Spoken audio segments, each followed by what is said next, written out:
જય હિન્દ મિત્રો, હમણાંથી થોડાક દિવસથી આપણે જોઈએ એમ કે દિવસે ને દિવસે કોઈને કોઈ લોકો ઓનલાઈન ફ્રોડનો શિકાર બનતા જાય છે. હમણાં જ એક ભાઈને એના બેંક એકાઉન્ટમાંથી કાંઈ પણ ઓટીપી મેસેજ કાંઈ પણ આવ્યા વગર કપાઈ ગઈ. તો આનું શું કારણ હોઈ શકે?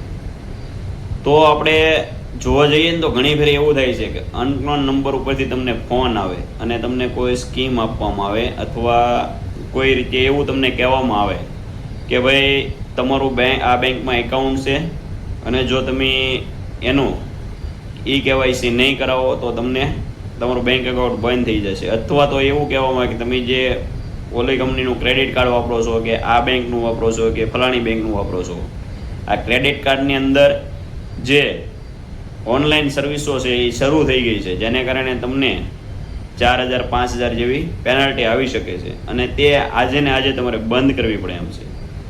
તેથી તમે એને એવું કહેવામાં આવે કે કદાચ આપણને ખ્યાલ નથી તો હું બેંકે જઈને કરાવીશ, તો કે તો તમારે વાર લાગી જશે, કારણ કે ટાઈમ પણ એવો લેતા હોય છે 4-5 વાગ્યા પછી ફોન કરે કે જેથી કરીને બેંકનો સમય પૂરો થઈ ગયો હોય છે. એટલે તમને એવું લાગે કે આપણે કાલે જઈશું ને આપણે ખોટા 4-5 હજાર રૂપિયાનું નુકસાન થાય એની કરતાં આપણે એને એવું કહેતા હોય છે કે ભાઈ મને ખ્યાલ નથી આમાં કઈ રીતે કરવાનું. એટલે એ તમને એવું કહે છે કે ભાઈ તમે આ નંબર ઉપર તમારું વોટ્સઅપ શરૂ છે? તો કે હા, તો હું તમને એક લિંક મોકલું છું, એ તમે ખોલો એટલે એની અંદર જે રીતે પ્રોસેસ કરવાની છે એ રીતે હું તમને કહેતો જાઉં એટલે તમારું થઈ જાય ને તમારા ખોટા પૈસા કપાય નહીં. અને તમે જો બહુ તૈયાર હો અને પૂછો કે ભાઈ તમારું આઈડેન્ટિટી શું છે, તો એ તમને ખોટા એના આઈડેન્ટિટી પણ આપશે બેંકોના કે હું આ બેંકમાંથી બોલું છું, આ મારું આઈડેન્ટિટી જો મેં તમને વોટ્સઅપ પણ કર્યું છે.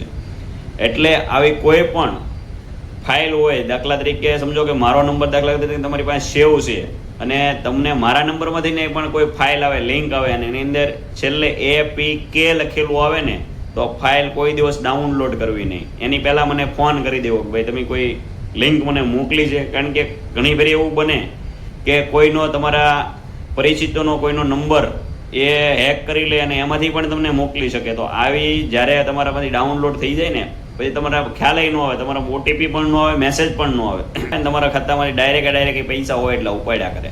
એટલે આવું ન બને એના માટે સાવધાન રહેવું અને સતર્ક રહેવું જરૂરી છે, જેથી કરીને તમારી પરસેવાની કમાણી આવા લેભાગુ તત્વો કોઈ લઈ ન જાય. એટલા માટે જો આ વિડીયો તમને સારો અને સત્ય લાગ્યો હોય ને તો શેર કરજો, જેથી કરીને બીજા મિત્રો પણ સુધી પહોંચી શકે.